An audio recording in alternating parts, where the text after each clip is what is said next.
할렐루야. 사랑이 많으신 주님 감사합니다. 죽을 수밖에 없는 저희들에게 새 생명 허락하여 주시고 하나님의 귀한 자녀 삼아 주심에 주님 감사합니다. 하나님, 이 시간 또 가스펠 프로젝트를 시작합니다. 하나님께서 함께 하셔서 제자 양육 시간 가운데 주님 저희와 함께 하여 주셨고, 이 제자 양육에 참여하는 모든 우리 학생들과 교사들 위해 성령의 충만한 임재를 허락하여 주시옵소서.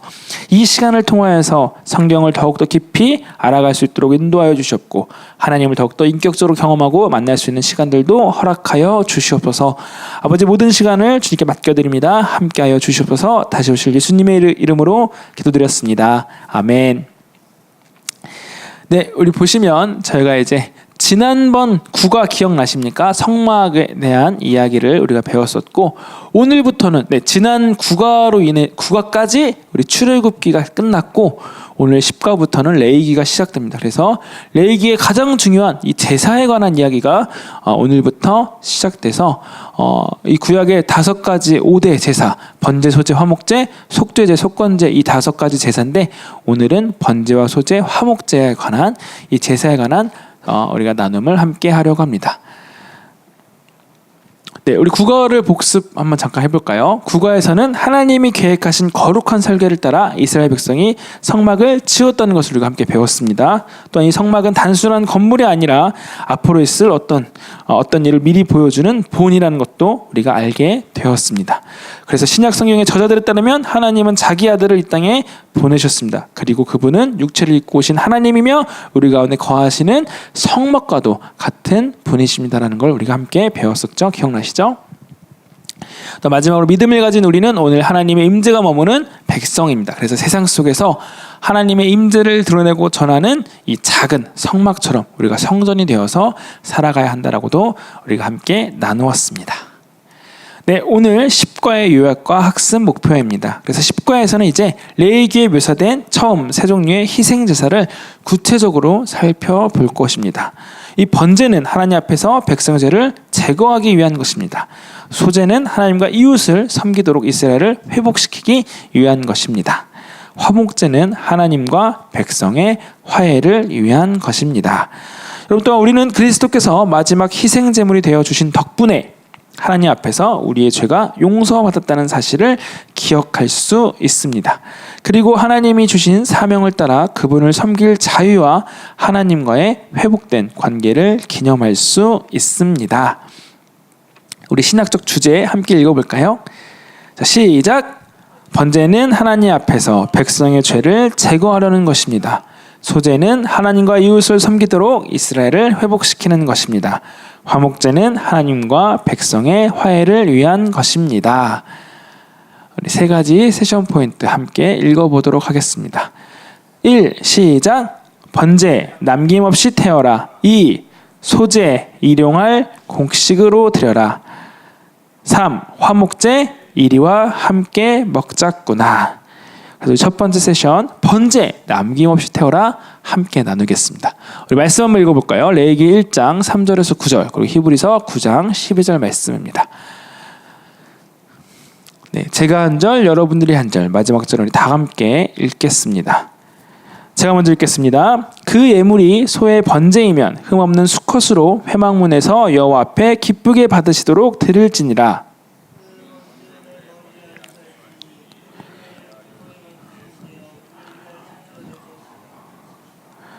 그는 여호와 앞에서 그 수송아지를 잡을 것이요, 아론의 자손 제사장들은 그 피를 가져다가 회막문 앞 제단 사방에 뿌릴 것이며,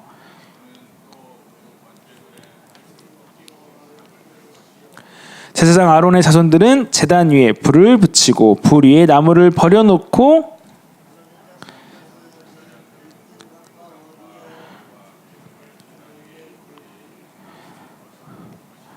그 내장과 정광이를 물로 씻을 것이요, 제사장은 그 전부를 제단 위에서 불살라 번제를 드릴지니 이는 화제라 여호와께 향기로운 냄새니라. 우리 히브리서 9장 12절은 다 함께 읽겠습니다. 시작! 염소와 송아지의 피로 하지 아니하고 오직 자기의 피로 영원한 속죄를 이루사 단번에 성소에 들어가셨느니라. 아멘. 여러분, 번제는 어떤 제사일까요? 하나님께 드리도록 규정된 첫 번째 이 동물 제사입니다. 그래서 이 번제라는 이름에는 아무것도 남기지 않고 전부를 완전히 태우는 유일한 제사라는 사실에서 비롯되었다는 것을 우리가 알 수 있습니다. 또한 그래서 이 번제는 바치는 자의 속죄를 가져오다 자발적으로 드리는 제사로 일반적으로 의도하지 않은 죄에 대해서 속죄를 위한 것입니다. 여러분 말씀을 읽어보시면 그가라는 말이 나와요. 그러니까 여기서 나오는 그는 제사장이 아닙니다. 누구입니까?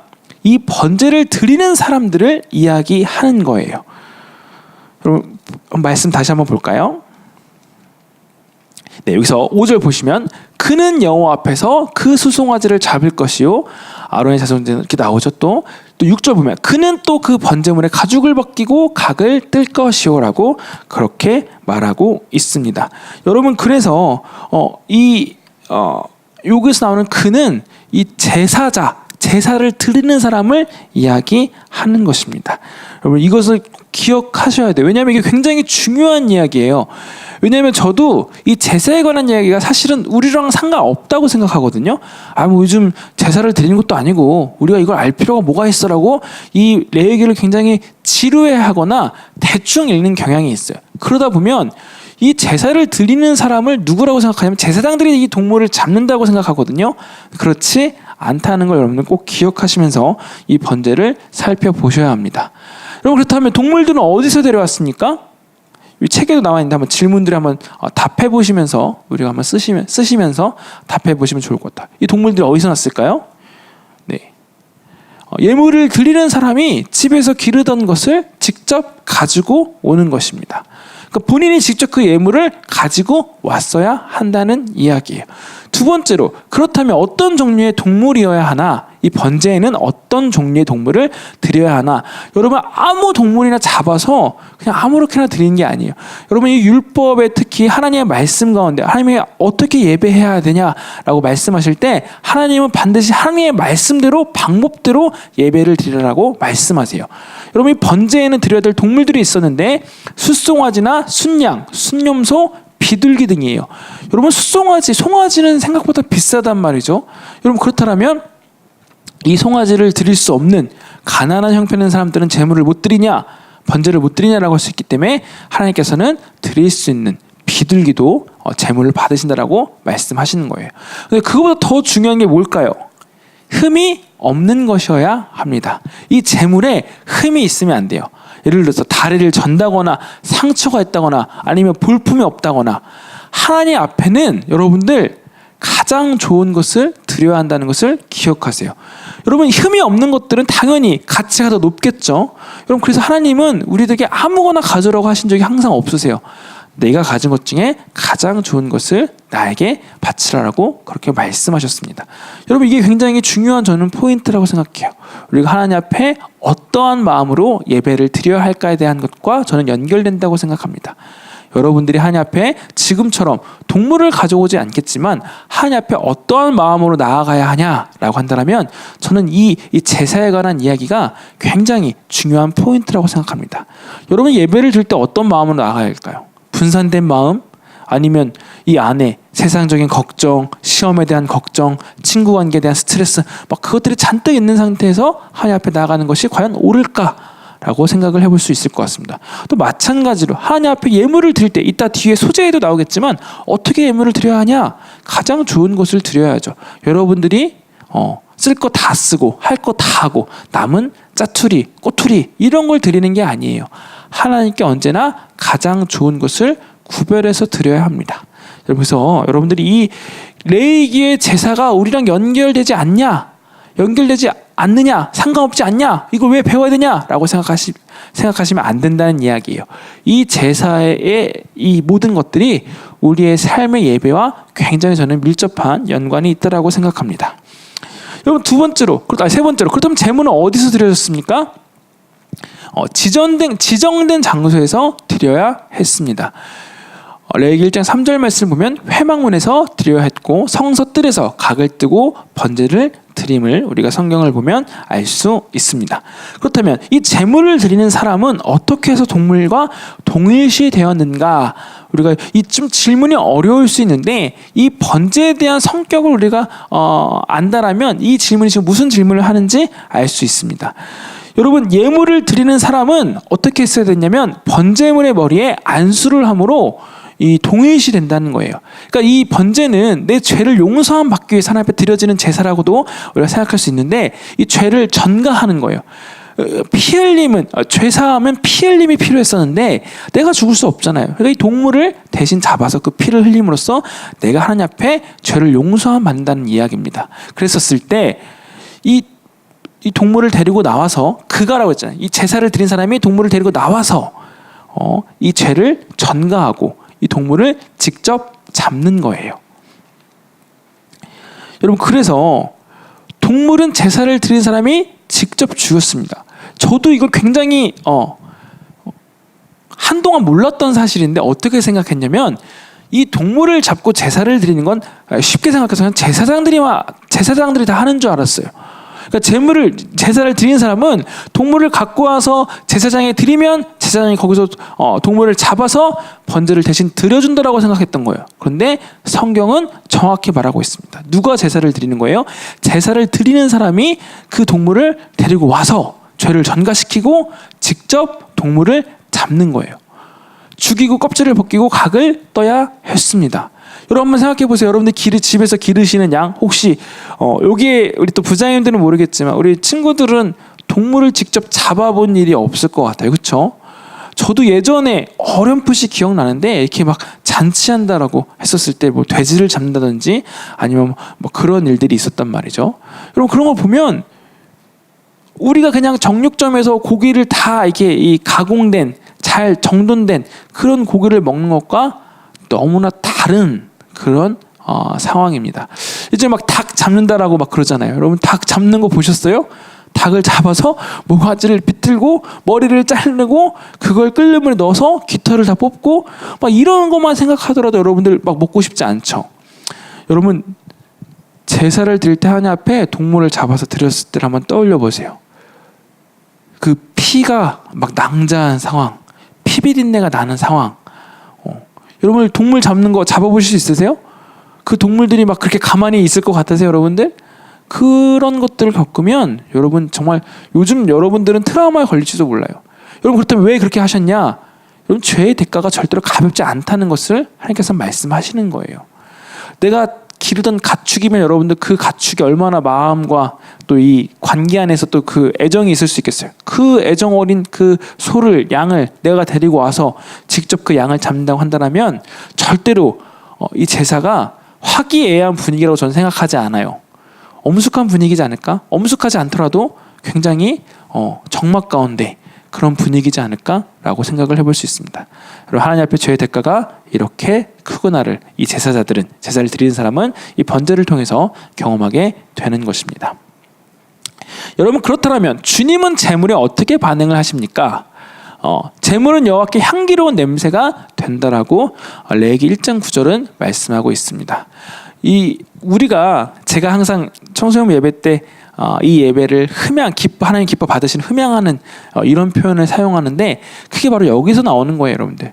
이 번제는 그 제물을 제단에 올려놓고 다 남김없이 다 태워야 됐어요. 그래서 그 연기가 하나님께로 올라가게 됩니다. 그래서 제물은 여호와께 향기로운 냄새가 됩니다. 하나님이 그 희생 제물을 받으셨다는 뜻이 있습니다. 또 신약에서 예수님의 십자가는 하나님께 드린 향기로운 제물과 희생 제물이 되었다라고 에베소서 5장 2절 말씀은 우리에게 증거하고 있습니다. 여러분 그래서 우리 예배를 하나님 흠양하여 주시옵소서라고 기도하는 게 바로 여기서 나온 거예요.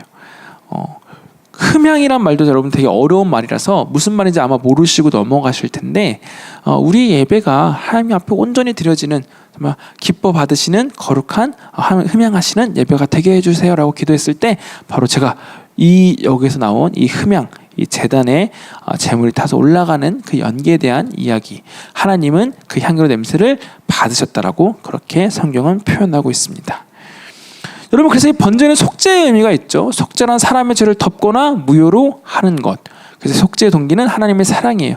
하나님께서 우리를 사랑하시기 때문에 죄를 용서해 주시는 것입니다. 여러분 이게 바로 피 흘림을 통해서 일어납니다. 구약에서 그래서 동물의 피 흘림, 그 모든 그 동물을 잡아서 드리는 제사에는 반드시 이 피 흘림이 있게 되는데, 이 피 흘림은 회개, 하나님께 돌이킴, 하나님의 용서를 상징하는 거예요. 여러분, 그래서 이 죄의 삭은 죽음이라고 이야기하고, 이 피 흘림이 없으면 죄의 용서가 없다는 이야기도 성경에서 나옵니다. 그래서 우리가 이 번제의 이 제사를 통해서 이 속죄의 의미까지도 우리가 확인해 볼 수 있게 됩니다. 여러분, 또 그 번제를 드리는데 대속죄일이라고 있어요. 1년에 딱 한 번 이스라엘 대제사장이 성막, 훗날에 이 성전, 이 성막의 지성소 안에 들어가는 것이 허락된 날이에요. 여러분, 성소를 보시면 휘장으로 지성소가 가려져 있어요. 여기는 아무나 들어갈 수 없을 뿐더러 아무 때로도 들어갈 수 없어요. 1년에 딱 한 번만 대속죄일에 들어가는 날입니다. 그래서 대제사장은 특별히 잡은 수송아지의 피를 들고 지성소로 들어가서 이 속죄 제사를 행했습니다. 그래서 이때는 이스라엘의 모든 백성들의 죄를 하나님 앞에 회개하는 그러한 시간이었습니다. 욤키푸르라고 히브리어로는 한다고 합니다. 여러분, 그래서 우리가 이 번제를 통해서 무엇까지 확인해 볼 수 있습니까? 모든 희생 제사는 그리스도의 십자가의 대속의 그림자이자 예표입니다. 여러분, 이 예표라는 말이 굉장히 어렵거든요. 간단하게 쉽게 여러분들 이해를 돕기 위해서 생각해보면 그냥 예고편 혹은 티저 영상 이렇게 생각하시면 조금 이해가 될 것 같아요. 그림자가 여러분 어떠세요? 그림자는 어떤 형체를 비춰주는 거잖아요. 본질은 아니에요. 그렇지만 그 본질을 비춰주는 모양이 바로 그림자예요. 마찬가지로 모든 희생제사는 예수님이 십자가에서 우리의 죄를 대속해서 피 흘리게 되시는 그 모든 것들을 보여주는 그림자이자 예고편이자 예표라는 사실입니다. 그래서 히브리서 9장 12절 한번 같이 읽어볼까요? 시작. 염소와 송아지의 피로 하지 아니하고 오직 자기의 피로 영원한 속죄를 이루사 단번에 성소에 들어가셨느니라. 히브리서 9장 12절 말씀입니다. 그래서 예수님께서 우리의 죄를 대신하셔서 그런 동물의 피가 아닌 본인이 직접 피를 흘리심으로 인하여서 영원한 하나님 앞에 속죄를 드리게 되셨다는 것이고, 우리가 그로 인해서 우리의 모든 죄를 다 용서함 받을 수 있게 되었고, 우리가 예수 그리스도의 보혈로 말미암아 하나님 앞에 나아갈 수 있게 되었음을 여러분들 기억하시길 바랍니다. 여러분, 그래서 예수님이 십자가에 달려 돌아가셨을 때 그 휘장이 찢어졌습니다. 그래서 우리가 하나님 앞에 나아갈 수 있게 된 거예요. 아까 말씀드렸잖아요. 지성소 안에는 누구만 들어갈 수 있었어요? 대제사장만이 1년에 딱 한 번 대속죄일에 들어갈 수 있었는데, 예수님이 십자가에 달려 돌아가셨을 때 휘장이 찢어짐으로 인하여서 우리가 이제 어느 때든지 아무나 정말 예수 그리스도의 보혈을 힘입어서 하나님 앞에 나아갈 수 있게 되었다는 것을 상징적으로 보여주는 이야기입니다. 죄가 없으신 예수님은 다른 이들을 위해 자기 피를 바치셨습니다. 예수님은 하늘의 지성소로 들어가셨고, 일시적인 속죄가 아닌 영원한 구속, 이 제사는 매번 드려야 됐었잖아요. 그리고 이 대속죄일도 매년 반복했어야 됐어요. 그런데 예수님께서는 일시적인 그런 단번이 아니라 영원한 구속을 이루시게 되신 것입니다. 여러분, 그래서 핵심 교리 59번 희생제물이신 그리스도인데, 구약 성경에는 세상 죄를 지고 희생하신 하나님의 어린 양 그리스도를 예고하는 몇 가지 예표와 상징과 구절들이 있습니다.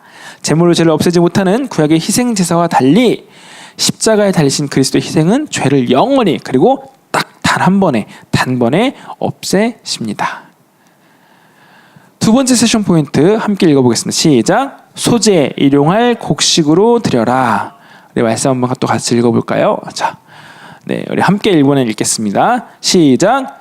누구든지 소재의 예물을 여호와께 드리려거든 고운 가루로 예물을 삼아 그 위에 기름을 붓고 또 그 위에 유향을 놓아 아론의 자손 제사장들에게로 가져갈 것이요, 제사장은 그 고운 가루 한 움큼과 기름과 그 모든 유향을 가져다가 기념물로 제단 위에서 불사를 지니 이는 화제라.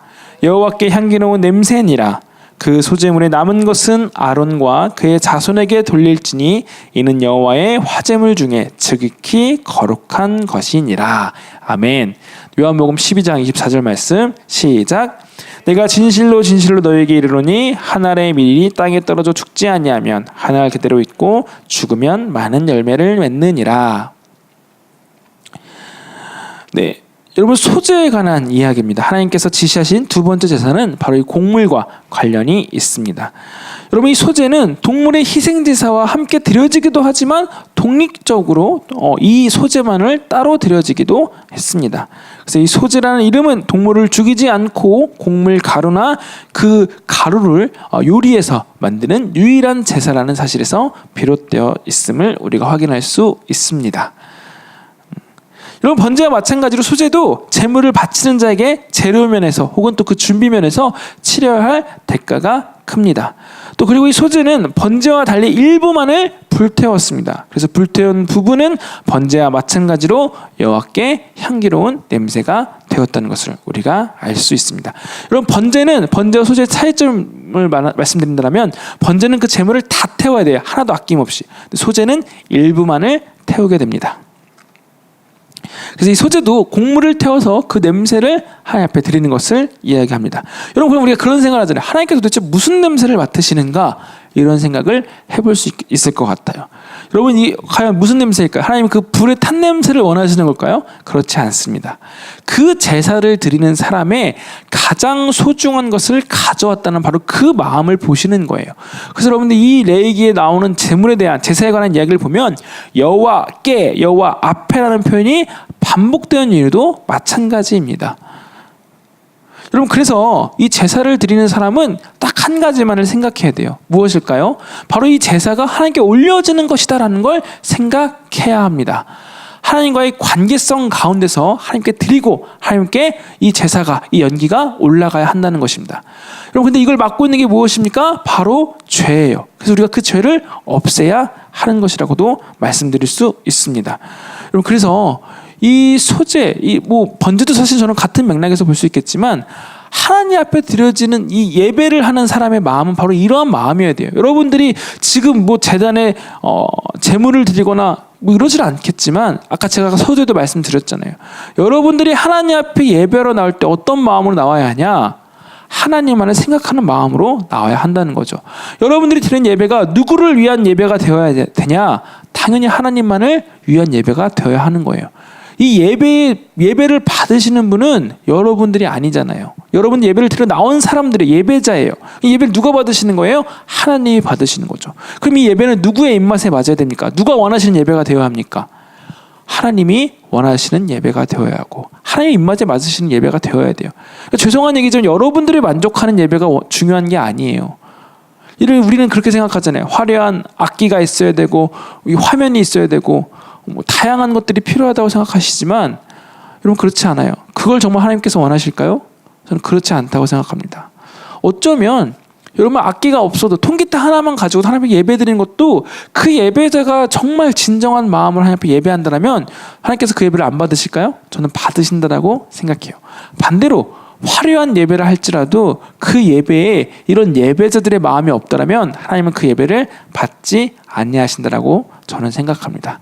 그렇다고 제가 악기가 필요 없습니다 이런 이야기를 하자는 게 아니에요. 여러분들은 어떠한 마음으로 하나님 앞에 예배하십니까? 어떠한 마음으로 하나님 앞에 그 마음을 드리십니까? 예물을 드리십니까? 그랬을 때 여러분들 이러한 것들을 항상 놓치지 마시고 생각하셔야 합니다. 여러분, 그래서 이 소재에 대한 세 가지의 특징을 말씀드리고 이 소재를 넘어가려고 하는데, 첫 번째, 이 소재 예물은 주님의 기념물로 제단 위에서 불살라졌습니다. 이는 제물을 바치는 자가 하나님께 자신을 은혜로 기억해 달라고 청하는 것이 제사의 목적 중에 하나임을 의미합니다.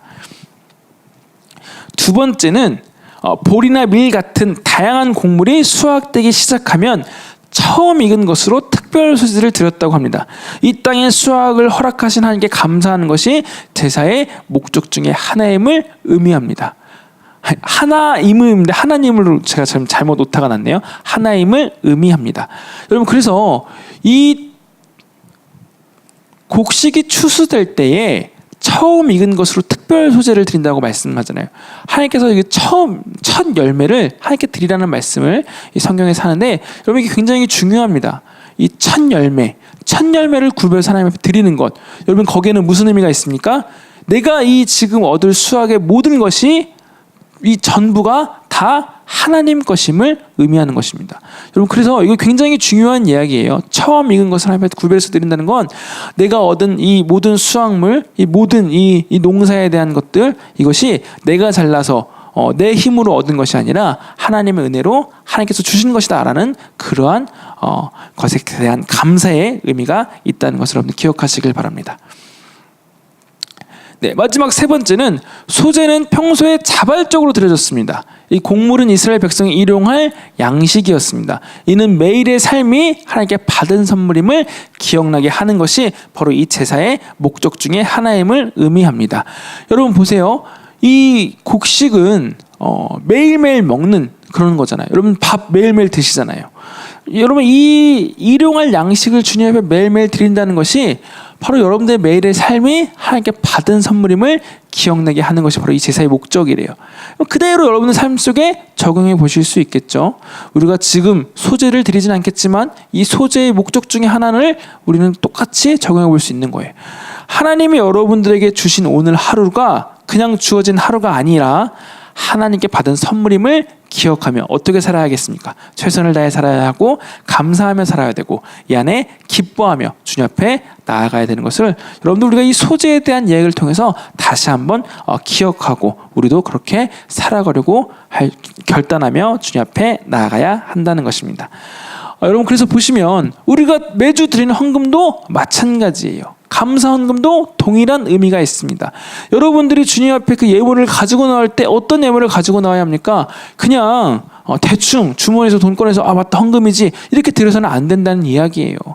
여러분이 매주 드리는 헌금도 주님 앞에 자발적으로 드려야 되는 것과 마찬가지로 여러분 그 모든 우리에게 주신 하나님의 은혜를 기억하면서 감사하는 마음으로 하나님 앞에 예물을 드려야 합니다. 감사 헌금도 마찬가지겠죠. 여러분 이 자발적으로 드렸다는 것도 굉장히 중요한 표현 중에 하나예요. 우리가 지난 국어에서도 성막을 지을 때 여러분 그 백성들이 자발적으로 자원하는 마음으로 주님 앞에 가져와야 한다고 말씀드렸어요. 하나님은 여러분 뭐 세금을 걷는 세금을 징수하는 그런 사람이 아니세요. 여러분 하나님이 재물이 없으셔서 돈이 없으셔서 여러분들에게 그런 것들을 원하십니까? 아니란 이야기예요. 하나님이 원하시는 건 자원하는 마음, 하나님 앞에 자기의 가장 귀한 것을 드리고 싶은 그 마음, 하나님은 그걸 원하시는 거예요. 여러분들이 주일날 헌금을 할 때에도 그러한 마음으로 헌금을 하셔야 되는 거예요. 주머니에 대충 돈 넣어서 꾸깃꾸깃한 뭐 동전 뭐 1,000원짜리 지폐 그냥 넣는 게 아니라 정말 예배 드리러 올 때 하나님 앞에 그 예물도 정성스럽게 준비해서 와야 합니다. 아시겠습니까? 그래서 항상 이 제사를 통해서 우리가 오늘날 어떻게 예배해야 되는가 그걸 우리가 볼 수 있다는 것을 계속해서 기억하시면서 이 구약의 제사를 보시면 여러분들이 훨씬 더 이해가 잘 되실 것 같아요. 그래서 백성은 날마다 곡물을 먹었기 때문에 소재는 생명을 위한 일용할 양식이 하나님의 공급하심에 달렸다는 사실을 그 예배자에게 그 제사를 드리는 사람에게 일깨우는 역할을 한다는 것입니다. 그러하기에 이 제사는 의무감이 아닌 기쁨으로 드려야 합니다. 여러분, 그러니까 우리의 예배도 마찬가지예요. 여러분들 여기 모태신앙들 많으실 텐데 교회를 내가 그동안 계속 나왔으니까 의무적으로 주일날 주일 성수를 해야 된다고 생각하시면 안 된다는 이야기죠. 여러분들 하나님 앞에 드려진 예배는 언제나 자원하는 마음으로 기쁨으로 드려져야 되는 거예요. 아시겠습니까? 여러분 그냥 저도 솔직히 말하면 저도 모태신앙인으로서 저 주일날 교회 안 가면 저희 아버지에게 정말 두들겨 맞았거든요. 어렸을 때는 정말 맞기 싫어서 갈 때도 있었고 여러분들 나이처럼 청소년 시기에는 그동안 해왔던 것들 그러니까 내가 주일날 항상 교회를 갔었는데 교회를 안 가면 내가 하나님 앞에 크게 혼날 것 같은 거예요. 뭔가 찝찝함. 그러니까 제가 항상 친구들이랑 놀더라도 주일날 신나게 놀았지만 나 교회 갔다 와야 된다. 교회는 웬만해서 제가 빠진 일이 거의 없어요. 근데 그게 하나님을 향한 마음, 막 기쁨 이런 것들이라기보다는 의무감인 거죠. 내가 지금까지 이렇게 주일 성수를 지켰는데 내가 교회 안 갔다가 그냥 하나님한테 혼나지 않을까. 사실 이런 마음에서 두려운 마음에서 주일 성수를 지키려고 했던 게 전 더 컸던 것 같아요.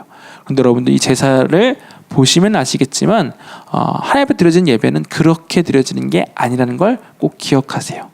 의무감이 아닌 하나님 앞에 기쁜 마음으로 자원하는 마음으로 예물을 드려야 하고 하나님 앞에 그렇게 예배해야 함을 기억하시길 바랍니다. 마지막 세 번째 세션 포인트 한번 같이 읽어볼까요? 시작. 화목제 이리와 함께 먹자꾸나. 레위기 3장 1절에서 2절 말씀, 에베소서 2장 13절 말씀입니다. 네, 한 절씩 읽어볼까요? 시작.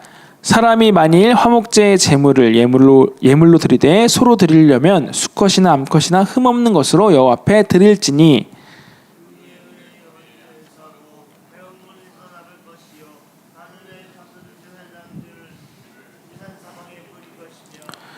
그는 또 그 화목제의 제물 중에서 여호와께 화제를 드릴지니 곧 내장에 덮인 기름과 내장에 붙은 모든 기름과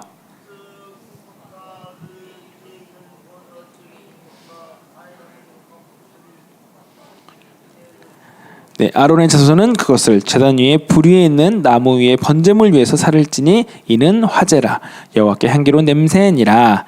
우리 에베소서 2장 13절 같이 읽겠습니다. 시작. 이제는 전에 멀리 있던 너희가 그리스도 예수 안에서 그리스도의 피로 가까워졌느니라. 여러분, 마지막 세 번째로 살펴볼 제사가 바로 화목제입니다.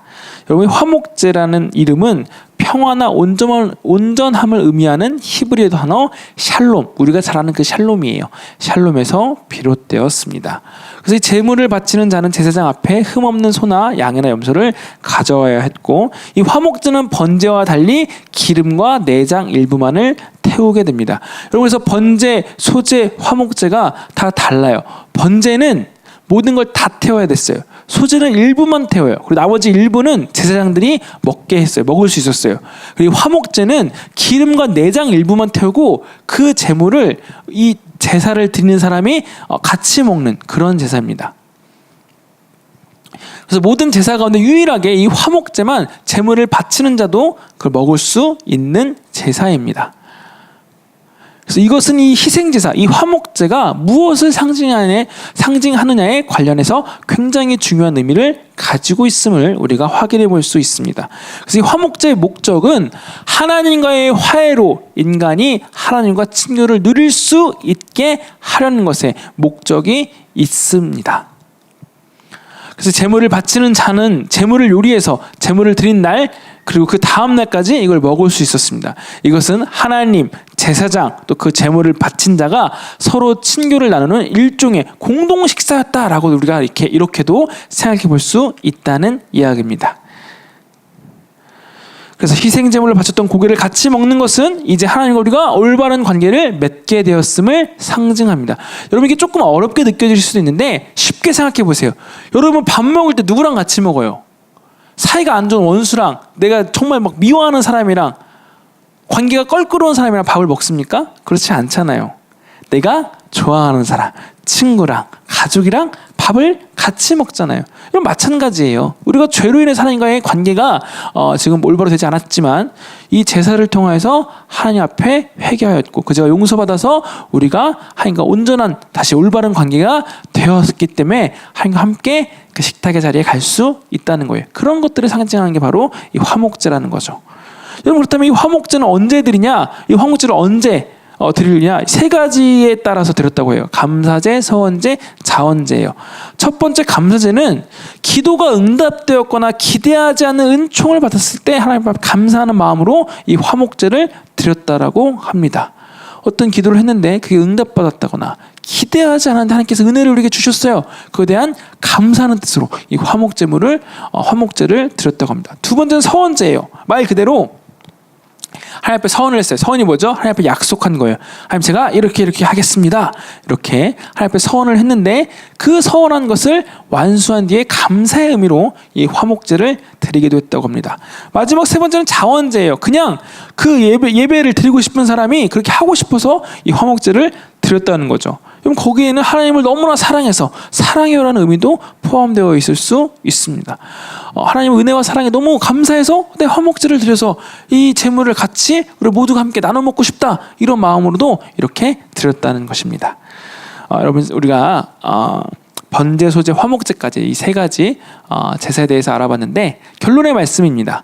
번제와 소제, 화목제 이 세 가지 제사는 모두 죄의 심각성과 구원의 높은 가치를 보여주지만 모든 제사가 그리스도의 십자가 대속의 그림자이자 예표이다라는 사실을 보여줍니다. 우리가 그 사실을 기억해야 돼요. 그래서 예수님은 사랑으로 자신을 바치셨습니다. 이는 우리도 예수님 닮아 우리를 드릴 수 있음을 뜻하기도 합니다. 말이 어려운 것처럼 들리지만 간단하게 말해서 예수님이 자신을 희생하셔서 우리를 위해서 희생 제물이 되신 것처럼 우리도 누군가를 위해서 혹은 더 나아가서 예수님과 하나님 나라를 위해서 우리도 우리 자신을 하나님 앞에 드릴 수 있다는 이야기입니다. 이어서 그리스도의 연결입니다. 우리는 그리스도께서 드리신 최종적인 희생 제사에 힘입어서 하나님 앞에서 우리의 죄가 용서받았음을 기억할 수 있습니다. 여러분, 이런 제사를 통해서 우리가 어디까지 나가는 거예요? 주님이 십자가에 달려 돌아가신 그 십자가의 희생까지 우리가 나아갈 수 있는 거예요. 그래서 그 희생을 보면서 하나님 앞에서 우리의 죄가 용서받았음, 예수님의 그 희생으로 인해서 예수님이 우리의 죄를 대신하셔서 돌아가셨구나, 우리가 그래서 용서받았구나를 기억할 수 있다는 거예요. 또한 하나님이 주신 사명대로 그분을 섬길 자유와 하나님의 관계가 회복되었음을 우리가 다시 한번 생각해보고 기념할 수 있다는 것이죠. 우리가 하나님과 화해되었기에 우리가 지금 이 평화를 누릴 수 있다는 것을 여러분들 기억하시길 바랍니다.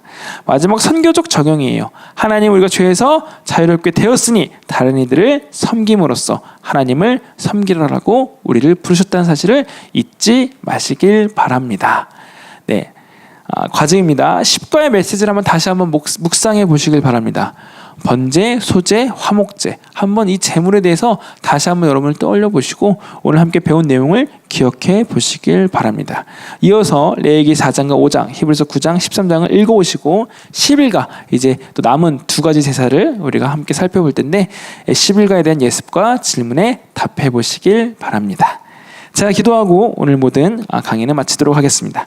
할렐루야. 사랑이 많으신 주님 감사합니다. 죽을 수밖에 없는 저희들이 예수 그리스도의 희생으로 주님과 다시 화해하게 되었습니다.